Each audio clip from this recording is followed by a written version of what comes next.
19শে জুলাই রামপুরাতে ব্যাপক হত্যাকাণ্ড হয়েছে। সেই দিন 20-এর বেশি 23 জনের মতো হিসাব আমাদের কাছে আছে, আরও তদন্তাধীন আছে যে আরও বেশি সংখ্যক মানুষকে 19শে জুলাই রামপুরা এলাকায়, রামপুরা এবং খিলগাঁওয়ে মিলিয়ে এই এলাকাতে হত্যা করা হয়েছিল। তো সেগুলোর অধিকাংশেরই তদন্ত চলমান আছে। একটা অংশে 19শে জুলাই খিলগাঁও থানাধীন রামপুরারই পার্শ্ববর্তী একটা অংশে 2 জন মানুষকে গুলি করে হত্যা করা, আরেকজন শিশুকে গুলি করা, যার যে গুলিটা ওই শিশু 6 বছরের একটা শিশু, তার মাথা ভেদ করে তার নানির গায়ে লেগে সেই নানি শহীদ হয়ে যান এবং শিশুটি আশঙ্কাজনক অবস্থায় তাকে চিকিৎসা করা হয় দেশে এবং দেশের বাইরে। এর বাইরে আরেকজন মানুষ জুমার নামাজ পড়ে বের হওয়ার সময় তাকে গুলি করে হত্যা করা হয়। সবচাইতে আলোচিত ঘটনা ছিল আমির হোসেন নামে 18 বছরের একটা কিশোর, যে গুলি বর্ষণ থেকে বাঁচার জন্য নির্মাণাধীন একটা 3তলা ভবনের যে সেন্টারিংয়ের যে সমস্ত ম্যাটেরিয়াল ছিল সেগুলো ধরে তার নিচে ঝুলে থেকে বাঁচার চেষ্টা করছিলেন। তখন 2 জন পুলিশ অফিসার, একজন এএসআই চঞ্চল আর একজন এসআই তরিকুল, তারা দুজনে মিলে 6 রাউন্ড গুলি করে পরপর তাকে হত্যা করার উদ্দেশ্যে। তাকে প্রথমে তারা বলে যে তুমি লাফ দাও এখান থেকে, তাকে লাফ দিতে বলা হয়েছে যাতে লাফ দিয়ে পড়ে সে মরে যায়। সে যখন সেটা করেনি তখন তাকে পরপর 6 রাউন্ড গুলি করা হয়।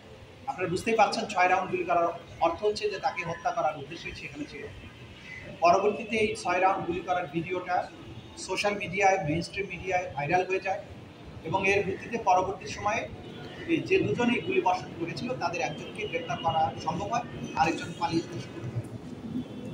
আজকে সেই গুলি বর্ষণকারী 2 জন পুলিশ অফিসার সহ তার ঊর্ধ্বতন যারা অফিসার ছিলেন, সেই থানার অফিসার ইনচার্জ, ওখানকার দায়িত্বরত এডিসি এবং ঢাকা মহানগরী পুলিশ কমিশনার হাবিবুর রহমান সহ 5 জনের বিরুদ্ধে তদন্ত করে একটা তদন্ত রিপোর্ট দাখিল করা হয়। তার ভিত্তিতেই ফরমাল চার্জ দাখিল করা হয়। আজকে এই 5 জন আসামির বিরুদ্ধে ওই ঘটনার 3টা বিষয়ে অভিযোগ গঠনের জন্য নির্ধারিত ছিল। আজকে প্রসিকিউশন পক্ষ তার আর্গুমেন্ট রেখেছেন, ডিফেন্সও তার আর্গুমেন্ট করেছেন, স্টেট ডিফেন্স লয়ার করেছেন, আরেকজন যে হাজির আসামি তার আইনজীবী আংশিক তার বক্তব্য রেখেছেন এবং রোববারের দিন তাকে বাকি বক্তব্য সমাপ্ত করার জন্য সময় দেওয়া হয়েছে। আগামী মঙ্গলবার চার্জ গঠনের বিষয়ে আদালত আদেশ দেবে। আসামিদের মূল কথা হচ্ছে, যেটা বলার তারা চেষ্টা করেছেন, যে গুলি করেছে সেই ব্যক্তি আমি নই, অথবা তিনি আরেকটা আর্গুমেন্ট করেছেন যে আমাদের অফিসিয়াল ডকুমেন্ট সিসি এটা থেকে দেখা যায় আমরা এই সময় রামপুরার মধ্যে একটা জায়গায় বিদ্রোহরত ছিলাম, ঘটনা ঘটেছে খিলগাঁও থানার মধ্যে।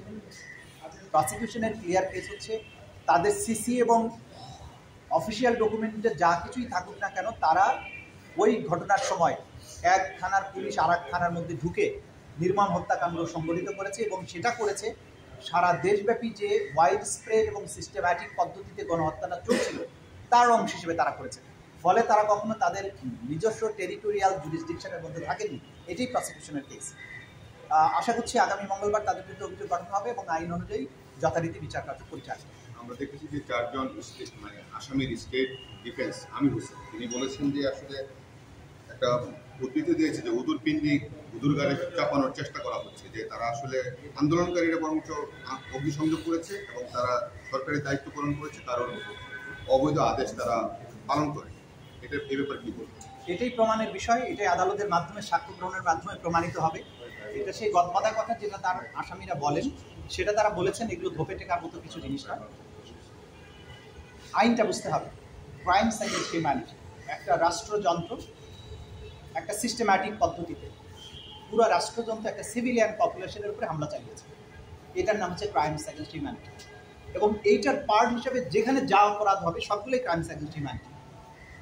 নিরস্ত নিরীহ আন্দোলনকারীদের উপরে কী আচরণ করা হয়েছে সেটা মামলার প্রমাণের বিষয়, সেটা আমরা প্রমাণ করছি। এটা নিয়ে আর আলাদাভাবে খণ্ডন করার প্রয়োজন নেই, এটা আদালতের সাক্ষ্য গ্রহণের মধ্য দিয়ে প্রমাণিত হবে। আন্দোলনকারীরা পাথর ছুঁড়েছে, আন্দোলনকারীরা কি গুলি ছুঁড়েছে না কি করেছে সেগুলো আদালতে প্রমাণ হবে। আপাত দৃষ্টিতে প্রসিকিউশনের কেস হচ্ছে আমরা সমস্ত অকাট্য প্রমাণ দিয়ে দেখাচ্ছি যে তারা কিভাবে রাষ্ট্রীয় বাহিনী হয়ে সিভিলিয়ানদের উপরে ঝাঁপিয়ে পড়েছিল তাদের নিশ্চিহ্ন করার জন্য।